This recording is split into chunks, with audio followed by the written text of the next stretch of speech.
પ્રકરણ 22 મચ્છુ પિચ્છુ. મચ્છુ પિચ્છુના દર્શન કરવાનો અવસર અમને સાંપડ્યો તે અમારા જીવનનો એક ધન્ય પ્રસંગ છે. કોલંબસ ભારતની સફરે નીકળ્યો પણ પહોંચ્યો અમેરિકાને કિનારે. તે વખતે એણે તો એમ જ માન્યું કે પોતે ભારત પહોંચી ગયો છે. એટલે એણે અમેરિકામાં જે લોકો જોયા તેઓ ભારતીય એટલે કે ઇન્ડિયન છે એમ માન્યું. અતિશય ઠંડીને લીધે ઇન્ડિયનોના ચહેરા રતાશવાળા હતા, એટલે તેઓને રેડ ઇન્ડિયન તરીકે ઓળખવામાં આવ્યા. કોલંબસે ભૂલથી ઓળખાવેલા ઇન્ડિયનો તે ખરેખર ભારતીય પ્રજાના જ વંશજો છે એમ કેટલાક નૃવંશશાસ્ત્રીઓ હવે માને છે. એકમાં તેમ માને છે કે એ બધી પ્રજા 2-5 હજાર કે તેથી વધુ વર્ષ પૂર્વે ભારતમાંથી સ્થળાંતર કરતી સૈકાઓ દરમિયાન ત્યાં જઈને વસેલી હોવી જોઈએ અને ભારતનો સંપર્ક લુપ્ત થતાં કંઈક અંશે જંગલી જેવી બની ગઈ હોવી જોઈએ. મેક્સિકો, ગ્વાટેમાલા, પેરુ વગેરે દેશોમાં નિર્ભેળ એવા કેટલાક આદિવાસીઓ અને યુરોપીય પ્રજા સાથે આજે આપણને જોવા મળે છે. એ પ્રજાની મુખાકૃતિ, રીતિરિવાજો, ભરત ગૂંથણવાળા કપડાં તથા ખાવા પીવાની ટેવોનું કેટલુંક સામ્ય ભારતીય પ્રજા સાથે જોવા મળે છે. જેમ કે યુરોપીય પ્રજા તીખું ખાઈ શકતી નથી, પરંતુ મેક્સિકોના કેટલાક ગોરા લોકો તીખું ખાવાના શોખીન હોય છે. વળી મેક્સિકોના કેટલાક લોકો પાઉંને બદલે રોટલી એટલે કે મેક્સિકન શબ્દ ટોટિયા ખાય છે. મધ્ય અને દક્ષિણ અમેરિકામાં માયા સંસ્કૃતિ, ઇન્કા સંસ્કૃતિ વગેરે સંસ્કૃતિઓના જે પ્રાચીન અવશેષો મળે છે તે જુદા જુદા સમયના છે. ઇન્કા સંસ્કૃતિના અવશેષો એન્ડીઝની પર્વતમાળામાં ભિન્ન ભિન્ન સ્થળે જોવા મળે છે. આ અવશેષોમાંનું એક સુપ્રસિદ્ધ સ્થળ તે મચ્છુ પિચ્છુ નામનું નગર છે. આ અવશેષોની ખબર સંશોધકોને ઘણી મોડી મળી, કારણ કે ત્યાં પહોંચવાનું સરળ નહોતું. ત્યાં પહોંચવાનો માર્ગ નિર્જન વેરાનમાં ગીચ ઝાડી અને ઊંચા ચઢાણને લીધે લુપ્ત થઈ ગયો હતો. પોર્ટુગલ અને ખાસ તો સ્પેનના લોકોએ પોતાની બંદૂકના જોરે ત્યાં હકુમત જમાવવા માટે સ્થાનિક ઇન્કા પ્રજાઓ ઉપર જે ક્રૂર અત્યાચારો કર્યા હતા અને તેમના માલ મિલકતનો નાશ કર્યો હતો તેનો ઇતિહાસ ઘણો કરુણ છે. સદભાગ્યે આ વિનાશમાંથી મચ્છુ પિચ્છુ બચી ગયું, પરંતુ ઇન્કા રાજાનો પરાજય થતાં ખોરાક અને જીવન જરૂરિયાતની ઇતર વસ્તુઓ ન પહોંચતા ત્યાં રહેતા માણસો ક્રમે ક્રમે મૃત્યુને શરણે થયા હશે એમ મનાય છે. હું અને મારા પત્ની લેટિન અમેરિકામાં પેરુ જવાના હતા, એટલે ત્યાં મચ્છુ પિચ્છુના સાંસ્કૃતિક અવશેષો નજરે નિહાળવાની તક મળે તો સારું એવી અમારી ભાવના હતી. મચ્છુ પિચ્છુ જવા માટે મુંબઈમાં અમે પેરુની કોન્સ્યુલેટની ઓફિસમાં તપાસ કરી હતી. અમારા એક મિત્ર શ્રી ગુલાબચંદભાઈ શાહના બહેન શ્રીમતી કૃષ્ણાબહેને અમને કેટલીક માહિતી આપી અને કહ્યું, મચ્છુ પિચ્છુ જવા માટે તમારે લીમાથી પહેલાં કુસ્કો નામના શહેરમાં જવું પડશે.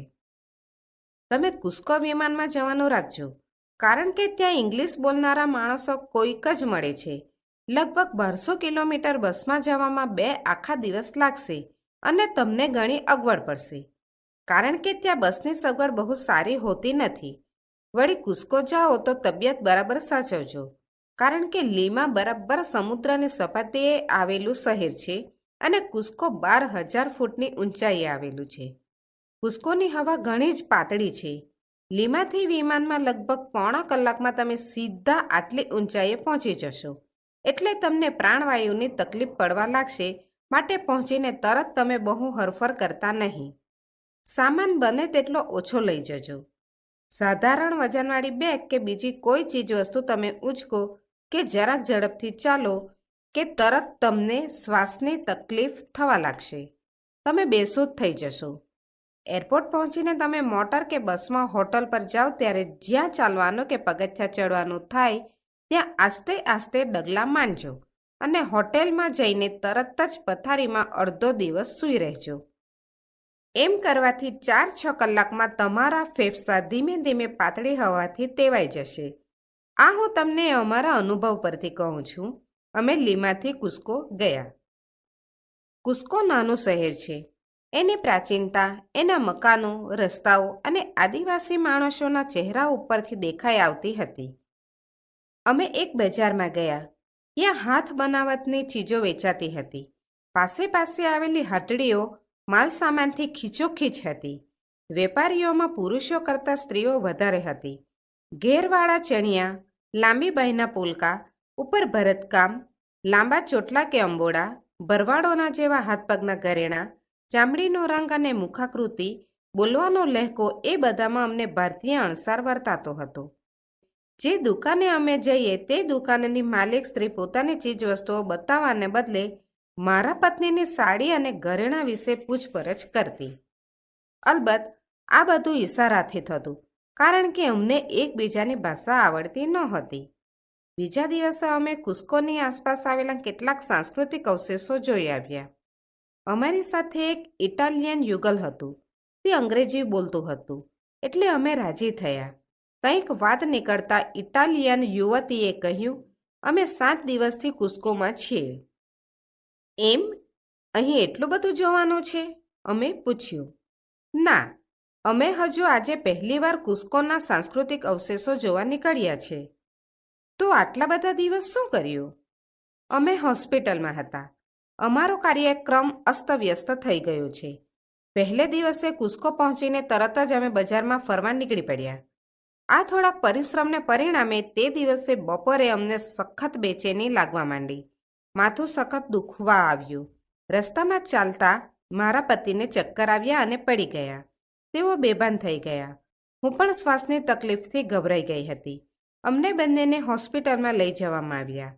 અઠવાડિયા પછી હવે અમારી તબિયત સારી થઈ છે. ડૉક્ટરે હવે અમને ફરવાની રજા આપી છે.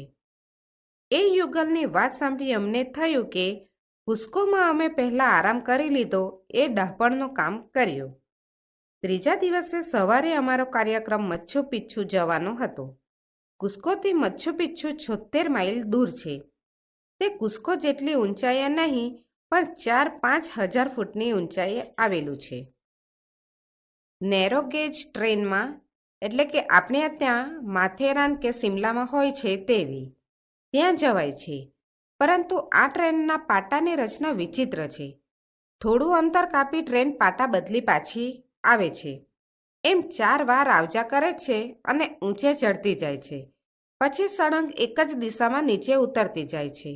પહાડનું ઘણું લાંબુ ચક્કર ન લેવું પડે માટે આવી રચના કરી છે. મચ્છુ પિચ્છુ એ પહાડના એક શિખર ઉપરના વિશાળ સપાટ વિસ્તારમાં 500 વર્ષ પહેલાં વસેલું નાનકડું નગર છે.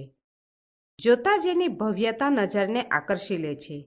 તદ્દન પાસે આવેલા બીજા ડુંગરનું વધુ ઊંચું શિખર એની ભવ્યતામાં ઉમેરો કરે છે.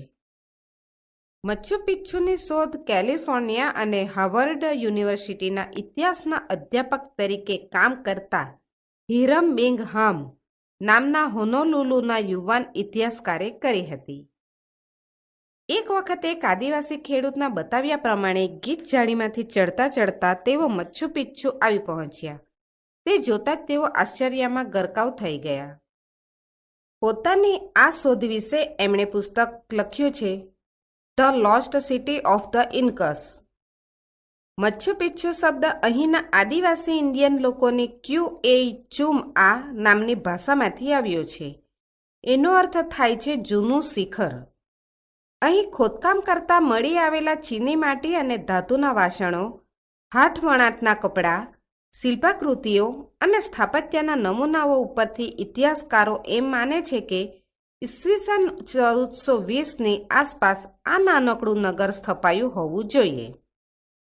ઇન્કા વંશના રાજા પાચાકુતેકે ધરતીકંપ પછી જ્યારે કુસ્કો નગર ફરીથી વસાવ્યું ત્યારે એન્ડીઝની પર્વતમાળામાં બીજા કેટલાક નગરો પણ વસાવ્યા હતા.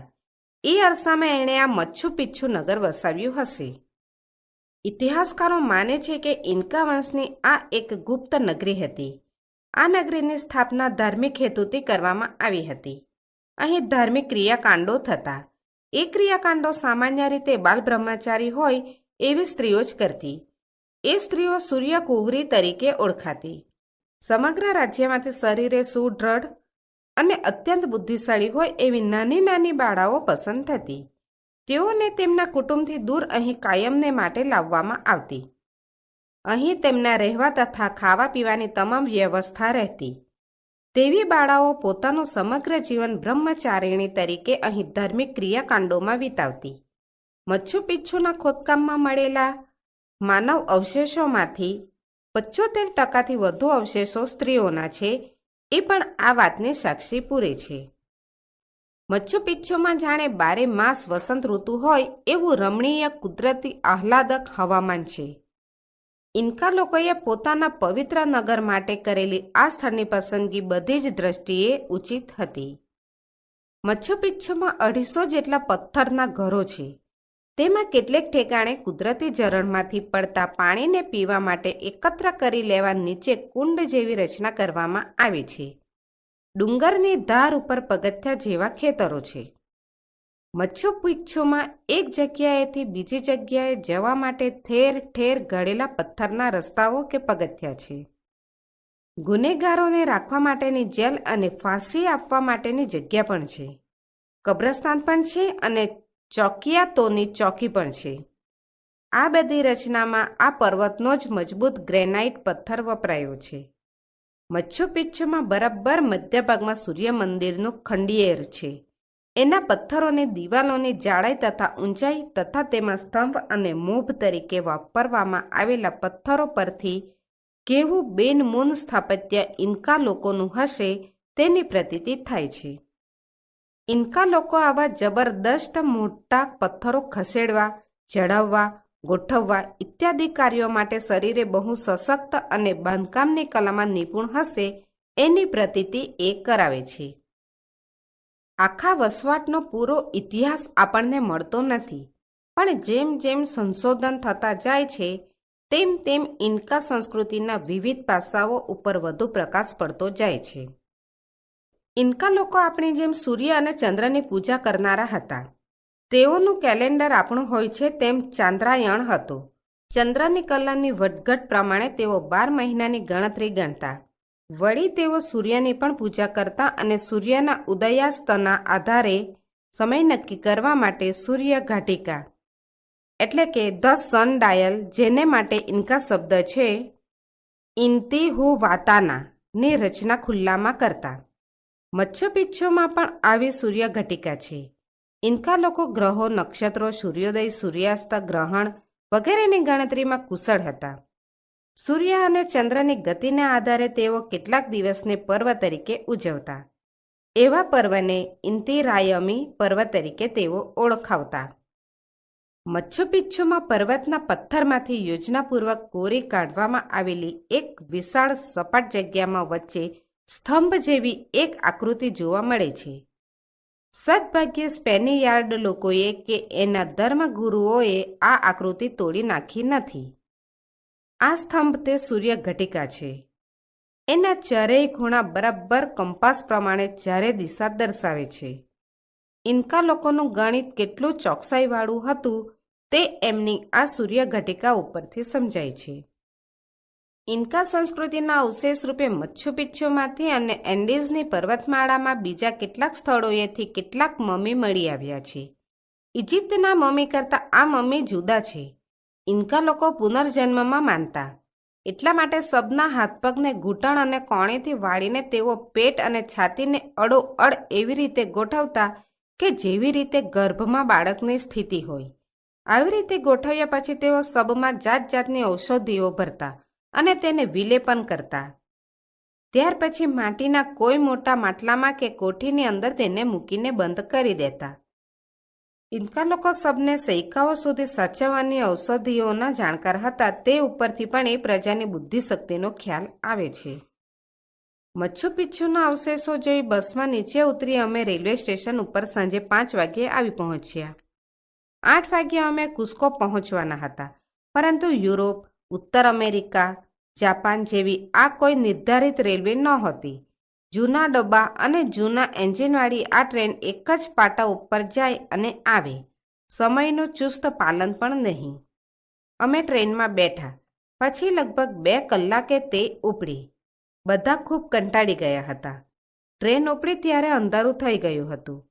મંદ ગતિએ ચાલતી અમારી ટ્રેન 3 સ્ટેશન વટાવ્યા પછી એક સ્ટેશન પાસે ખાસ્સી વાર ઊભી રહી. લગભગ કલાક પછી તો અમને ખબર પડી કે ટ્રેનનું એન્જિન બગડી ગયું છે, એટલે બીજું એન્જિન આવે ત્યાં સુધી ટ્રેન હવે જશે નહીં. બધા ભૂખ્યા થઈ ગયા હતા. વિદેશમાં બધે શાકાહારી ખોરાક કદાચ ન મળે એ માટે સાથે હંમેશા થોડુંક ખાવાનું રાખવાની ટેવ અહીં અમને કામ લાગી. મોડું થતું જતું હતું. રાતના 12 વાગી ગયા હતા. બહાર અંધારું હતું.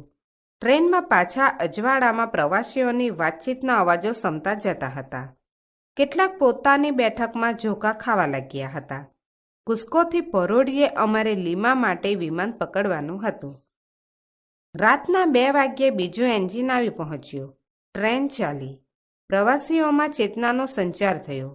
સવારે 4 વાગ્યે અમે કુસ્કો પહોંચ્યા ત્યારે અમને જાણવા મળ્યું કે અમને સ્ટેશને લેવા આવનારી ટુરિસ્ટ કંપનીની બસ 2 કલાક રાહ જોઈ કંટાળીને પાછી ચાલી ગઈ હતી. અમે ટેક્સી કરીને હોટેલ પર પહોંચ્યા. તરત ચા પીને સામાન લઈને અમે એ જ ટેક્સીમાં એરપોર્ટ પહોંચી ગયા. આખી રાતનો અમને ઉજાગરો થયો હતો, પણ વિમાન ચૂક્યા નહોતા એનો આનંદ હતો. વળી મચ્છુ પિચ્છુના દર્શનના આનંદે અમારી યાત્રાને સાર્થક બનાવી હતી.